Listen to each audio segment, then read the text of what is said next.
This is the brand new Amazonas Stadium, built from scratch in Manaus, right up in the heart of northern Brazil.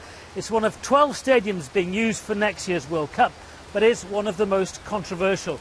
This has cost about $300 million, or about £220 million to build. And like all stadiums, it has to be ready by FIFA's deadline at the end of the year. But as you can see, there's still an awful lot of work to be done on the stadium. It resembles, to an extent, the famous Bird's Nest Stadium in Beijing. The white steel structures you can see here were all imported from Portugal, but they're still being supported by about 20 supports, all of which will have to be removed before the stadium is ready. Now, one of the reasons for the controversy here with the Stadium Amazonas is because the local football team only attracts about 3,000 or 4,000 spectators per game. And after the World Cup is over, they're expected to play here.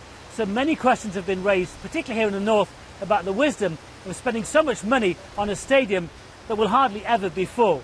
But nonetheless, the local organisers insist that not only will the stadium be ready in time by the end of the year, but also it will be a properly functioning multi-use stadium, not just having football matches, but concerts and other events. And all of this cost will be justified.